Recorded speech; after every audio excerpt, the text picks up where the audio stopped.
First, let's cross live to Ellie, who's down at the Auckland Viaduct with Team New Zealand. Come in, Ellie. Indeed I am. Thanks, guys. This boat's coming out of the water any second and we'll bring that drama to you. But right now I have Ray Davies, who is on the boat as tactician, aren't you? You've just come off a day's sailing. And Nick Holroyd, Technical Director for Team New Zealand. Tell me what happened one of the last times you took this boat out of the water. Yeah, well, you're just about to see the boat lift. It was actually, we were attempting to put it in, obviously, and we had a nasty little southwesterly squall come through, which, you know, very, very shifty and puffy, and lost control of the wing. And what happened to the ring? We get a certain amount of damage to it. It's in the process of being repaired now, and as part of the pack-up, and that'll all be go by the time we get to San Francisco. So, not what we want, but it wasn't too bad though. No. Oh, cool. No. Talk me through what's about to happen now. We're all hooked up, and obviously everybody's got hard hats on. It's just about to go.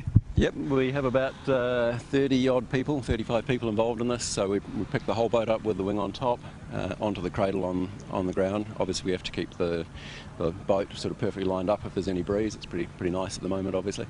And then the wing is lifted off the top of the boat, and everything's sort of slowly packed away and put to bed. And you then shrink wrap the boat and put it on the back of a container ship, is that right? That was a guess of mine and it turned out to be right. Yes, yes we do. So, you know, this is obviously the first step in a breakdown process and a disassembly that's next 2 weeks to get it on the ship. We have about 60 containers worth of equipment to move up to San Francisco and then reassemble there. You know, we have to take these tents down where we work and then reassemble them before we can really put the boat back together. So there's a huge amount of work for the shore crew, and the logistics are horrendous. Farewell and good luck. Thank you. Ray, you are the very model of a modern sailor.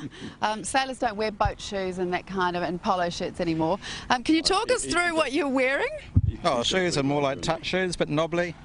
A wetsuit? Wetsuit, yeah. Look at this, he's got a lightweight kit. What's on your chest? I've got a computer here, so I'm linked into the boat and the course of, you know, provide a bit of actual real-time data of what's happening out there. Oh, the boat's on the move right now. You can see it lifting out of the water if we've got a shot of that. We'll probably stay on that while you talk me through the rest of it. You're wearing a helmet. Why? Yeah, well, the boats are quite dangerous. It's part of the rule this time around that you must wear headgear. And then we have obviously the comms unit, because of the noise on board of the boat, it's just too windy to hear each other and the distance between each other. So we have a very sophisticated sound system, sort of security, everyone's all commed up. Ray, you look like a Navy SEAL, is what you look like. Tell me what this is. If you could, can you spin around for me? Well, this is oxygen, just in case we do flip upside down and you end up underneath the trampoline, stuck about 2 metres underwater. So. And of course you're rigged to the boat, aren't you? So this gives you enough time to... Yeah, it gives you time to sort of literally about 2 minutes of air, gather yourself, figure which way out you should be swimming, and get a knife out and cut yourself free. Cut yourself free. Dramatic, isn't it? One last thing I want to ask you is when you realised, I think it was a little upset that Oracle had when you realised you might go into the drink at some point as a group. What did you do training-wise then? No, that's right. Yeah, Oracle, they capsized, and it just really hit home that this is a reality. We all knew that, but seeing them actually do it and the guys hanging, you know, it's a long way down. And so we went out to West Auckland to the swimming pool out there, and yeah, we're jumping off the 10-metre board, and with all our gear on like this, jumping off, and then when we're underwater, we're getting held under by a rope around our ankles, and then you have to get your oxygen out, start breathing, cut yourself free, and just go through that drill. So it just gives you a few breaths to get you free if you need it. Yeah, it's good to have been through the process, so if you do have to deal with it in real life, it gives you a chance of surviving.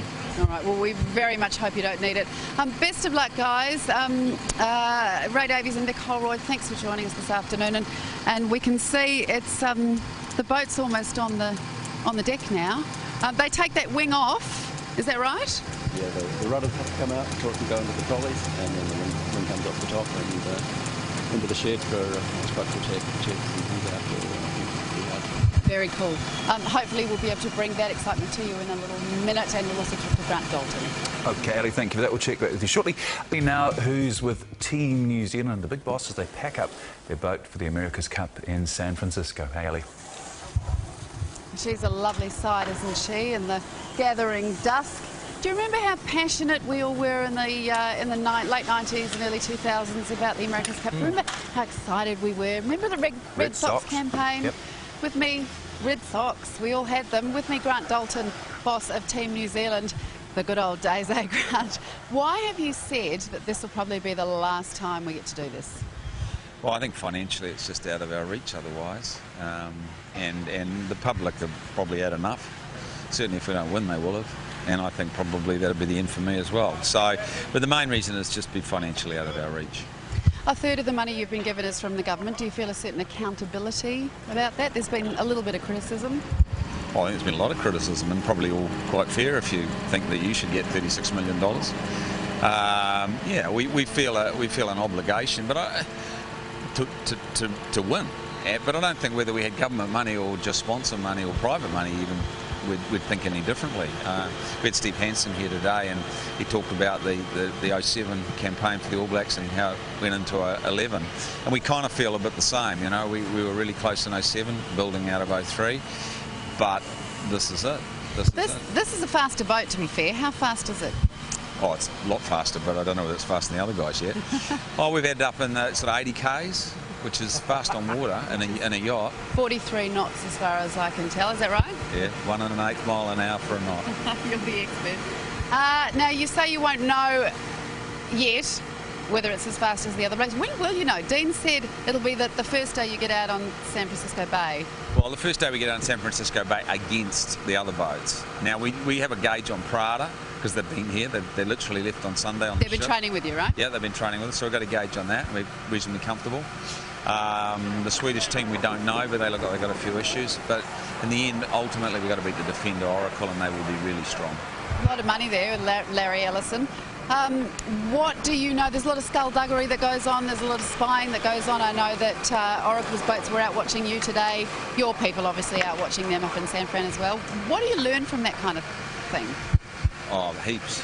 And some of the things we incorporate in our own boat. I mean, what we do know from watching them, and you're right, we watch them every day, is that they're fast and they're getting faster. They had some issues. They went upside down and floated outside the Golden Gate, under the Golden Gate Bridge there for a while, but they got it back together again, and they're getting fast. And they have huge resource and a lot of talent. So if we get to that match up against them, it will be tight. And of course, the way to, thank you, Grant Dalton, the way to get Kiwis enthused about the America's Cup again is to win it and bring it home, of course, and we wish you the best of luck in doing that. For sure. Go Thank you. Team New Zealand. Can't help feeling patriotic, actually. That's all for 7 Sharp. See you tomorrow night. All right.